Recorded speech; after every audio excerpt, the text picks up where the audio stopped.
Hello, everyone. I'm really happy to be back here with you. I'm really excited about our next speaker because I have been following her work for a while now. And I'm really happy we are having her today with us as a keynote speaker. So welcome Dr. Dena Tsamitis, who's the director of the Information Networking Institute. She's a Barbara Lazarus Professor in Information Networking, and she's the founding director of Education, Training, and Outreach in SciLab. Dina is going to talk about how to harness the value of a diverse and inclusive culture in ICT. So, how do we empower women and spark innovation? Dina, welcome. We are so happy to have you with us today, and the floor is yours. Thank you very much for having me. Good afternoon and welcome. I want to offer a big thank you to the organization Women on Top and its founders Stella Gazdagli and Pinelope Theodorokaku. I hope I said that right. Okay, I'm going to start by sharing my screen in my presentation.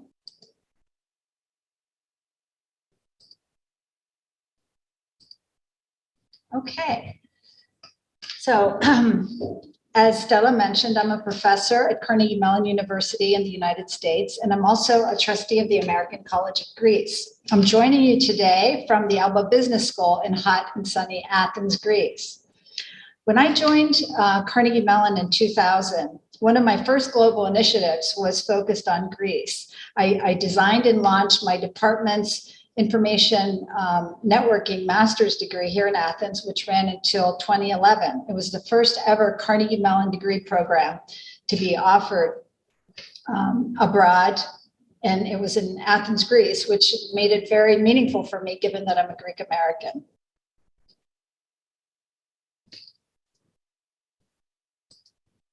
I want to tell you a little bit about myself. I've been in your shoes. I'm speaking to you as a woman who has experienced both societal and organizational barriers. As a first-generation Greek American, despite growing up in the United States, I experienced significant pressure from my traditional immigrant parents to get married and have a family rather than pursue a higher education and a career.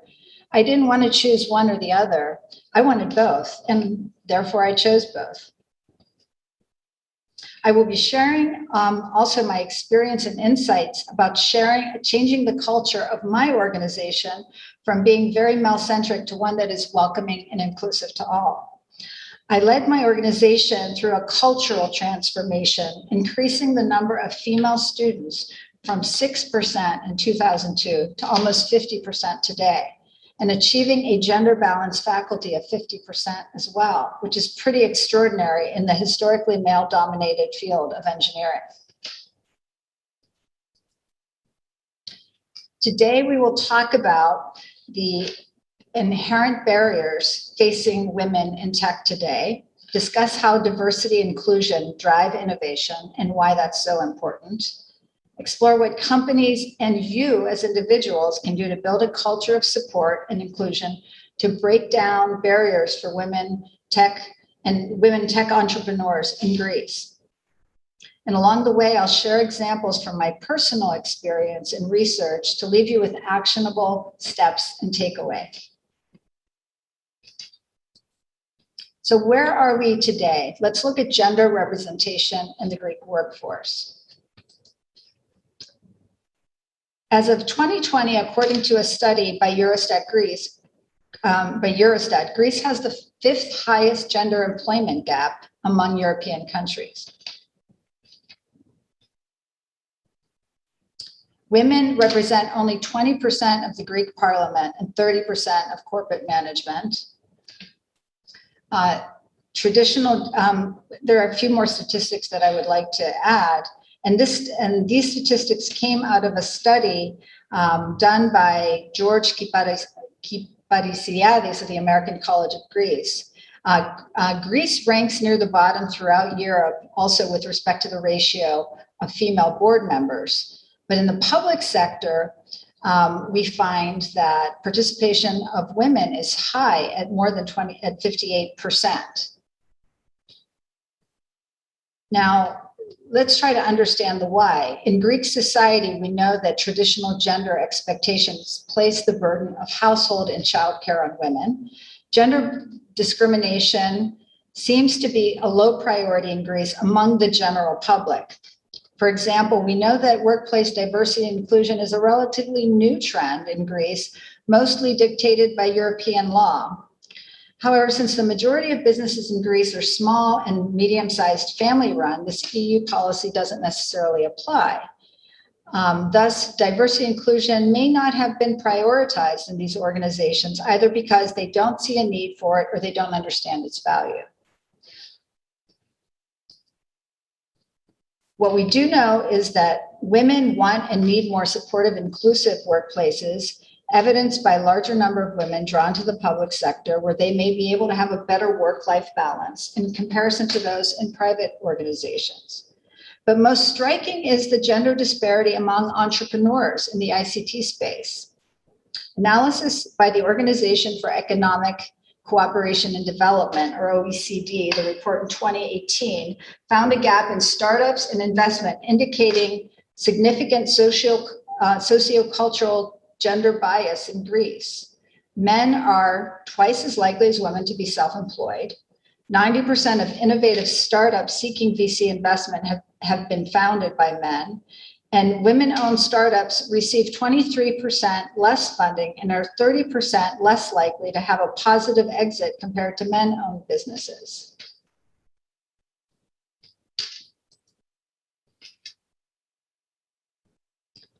Even more troubling is the reality of the pandemic, which has created new challenges and complicates these existing problems that we've just covered.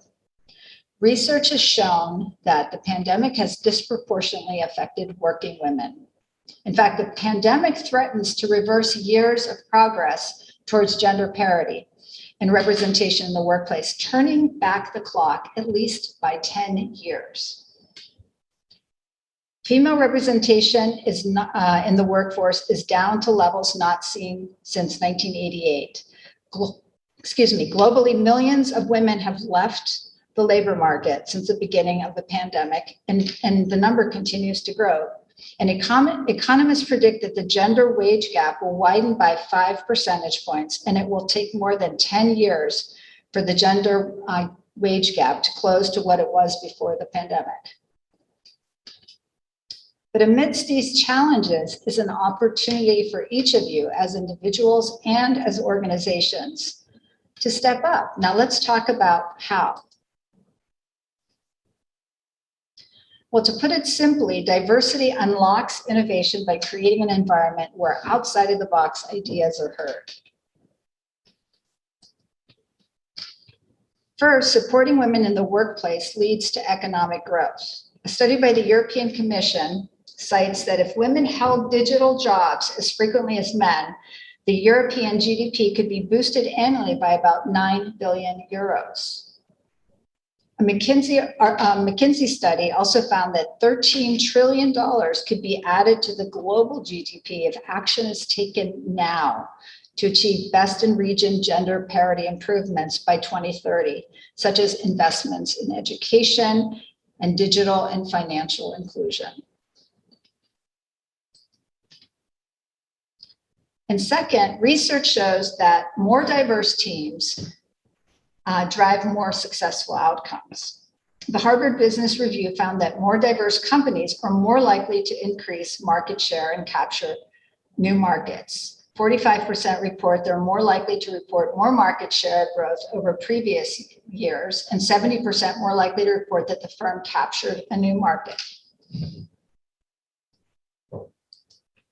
When companies invest in diversity and inclusion, they are in a better position to create more adaptive, effective teams, and more likely to recognize diversity as a competitive advantage.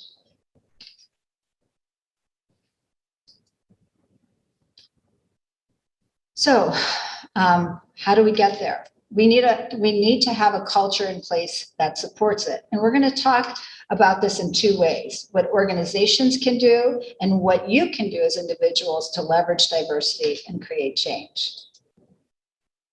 So let's take a look at what some organizations have done to support women and achieve inclusive work cultures. Vodafone engaged in an overall culture transformation.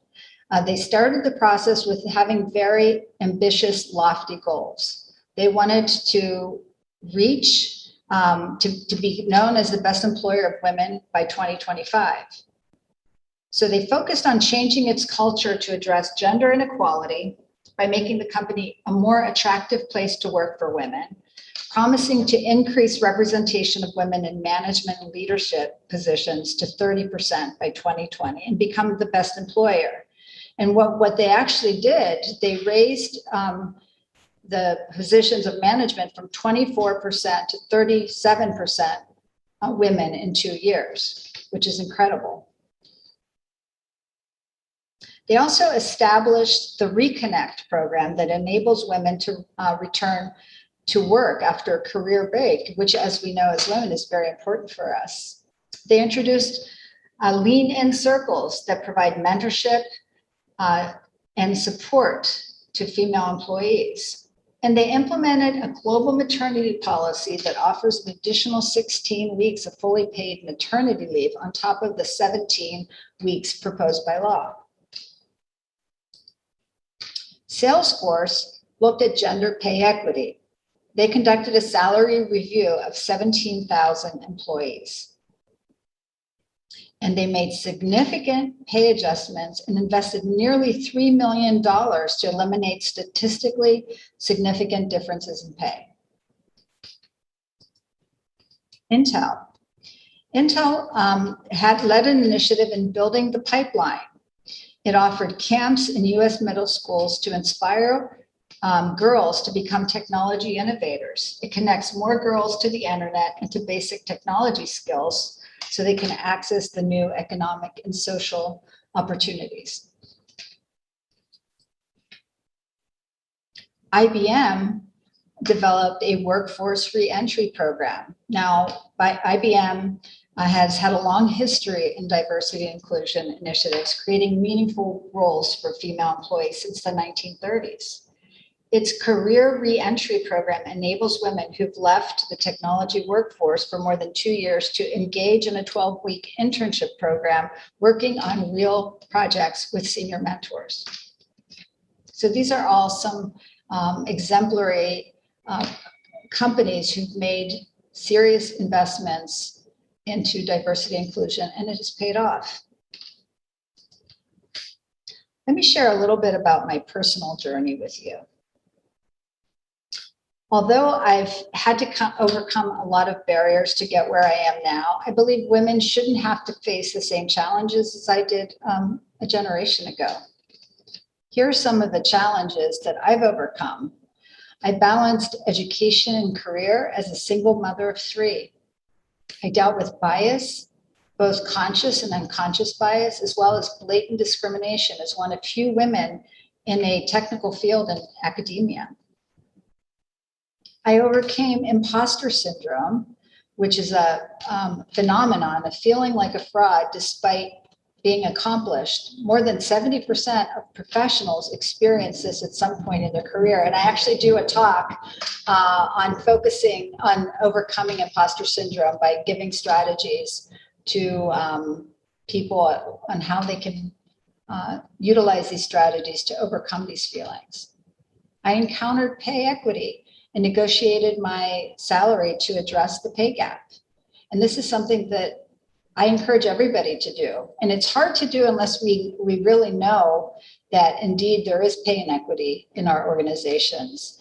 And I believe now organizations are taking a serious look at pay equity and ensuring that there is equity across genders. I also faced unequal growth opportunities. So I built a network of support to connect with mentors, sponsors and champions, and role models.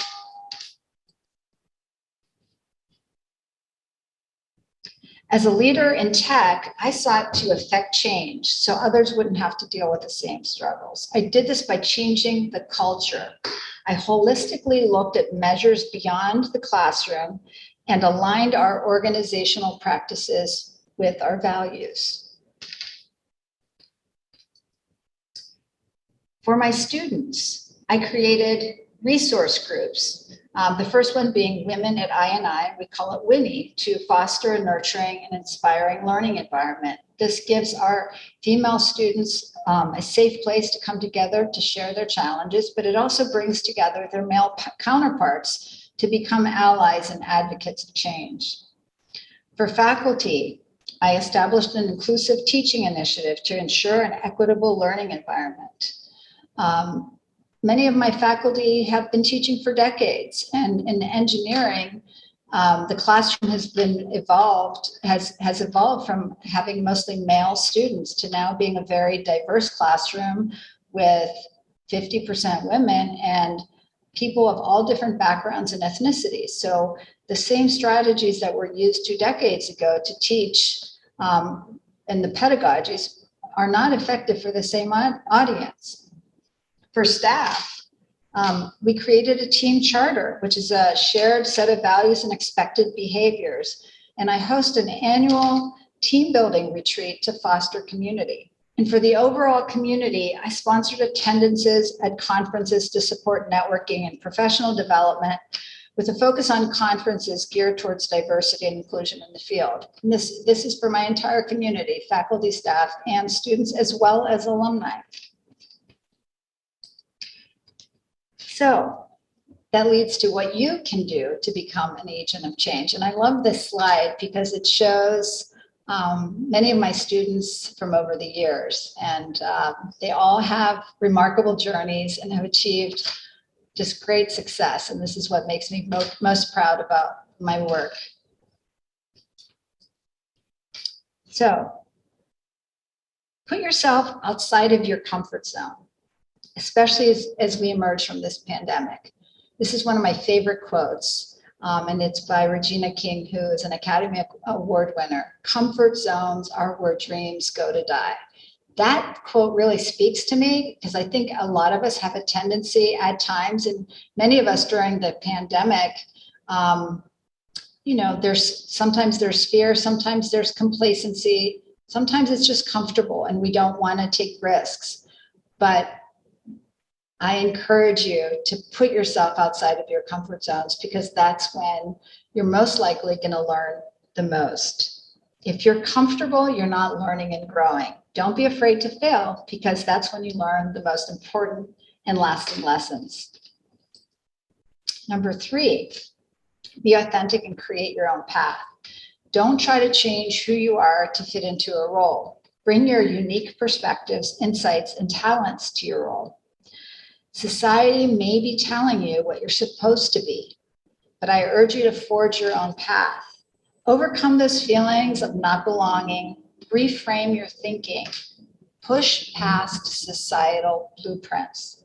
Why not have it all? But be true to yourself in the end.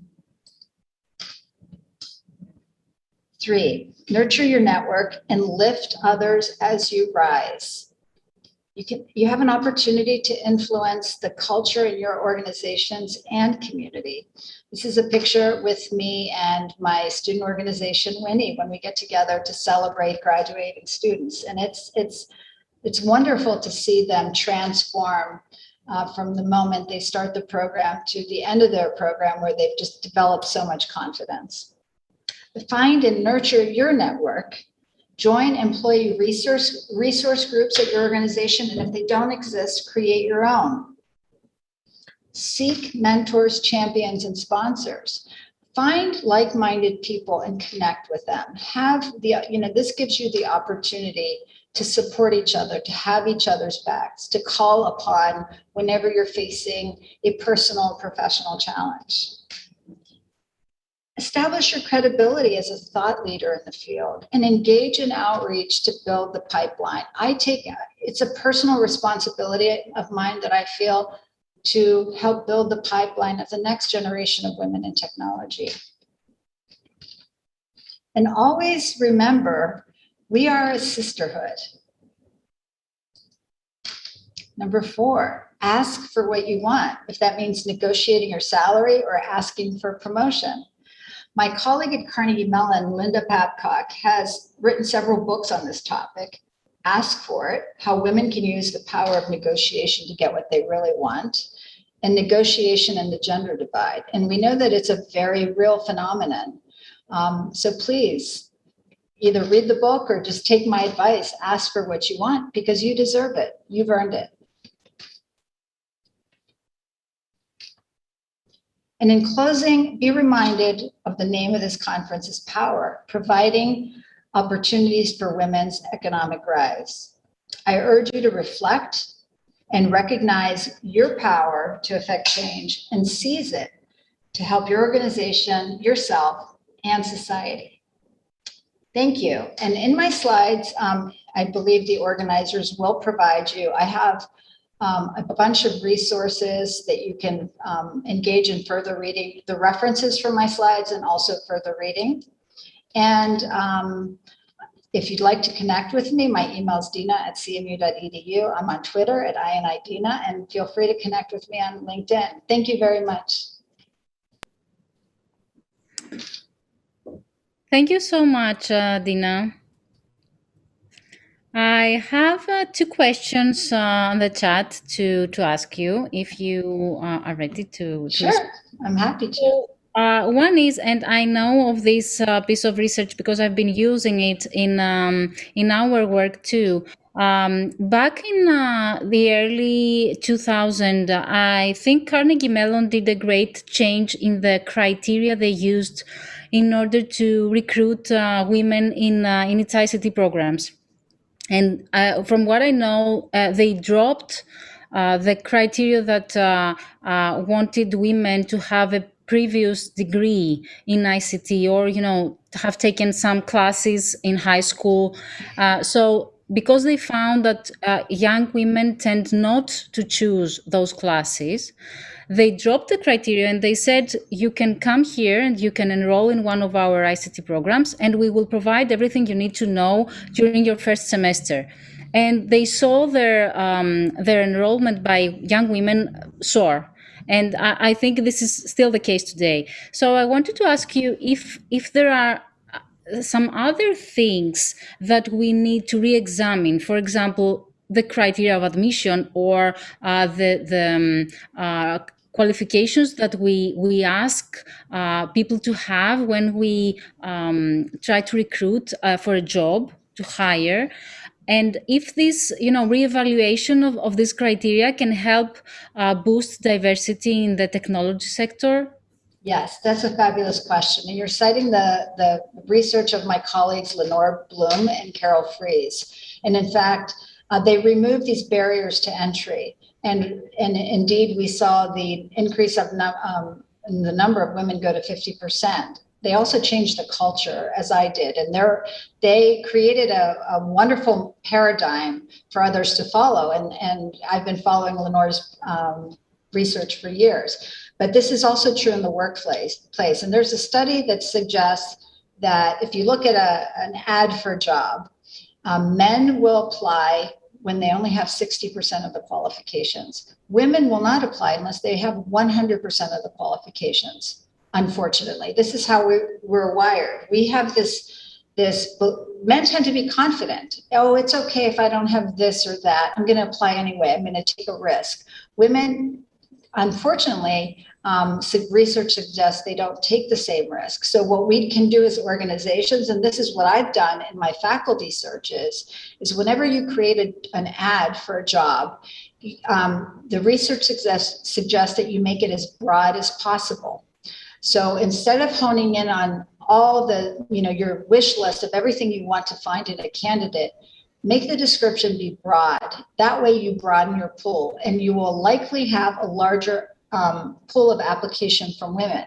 Because if they see specific criteria listed and they only see that they have less than 60%, then they probably won't apply. So if you make it very general and broad and exciting, frankly, to attract more women, where they can utilize what's unique to them, their perspectives, their background, but also what's unique to us as women. And I believe that will lead in an increase in number of applicants. And I've seen it with my faculty searches, that we took a very intentional look at our ads and we changed them. And there was guidance offered by our vice provost for faculty, where we did it as a university, not just by unit. Yeah, that's amazing. Yeah. Thank you so much for all these insights. We are so happy to have you here with us today. I will now we will go to a panel that will let us know more about the challenges that a new female entrepreneur faces when trying to set up a new startup, a new venture, may implement a new idea here in Greece. So our next panel is titled Forging a Path, Starting Out as a Female Entrepreneur. It will be moderated by Elsa Papadopoulou, who's a legal and financial advisor. And I hope you enjoy it as much as the presentation we will be having this afternoon. So thank you so much for watching us.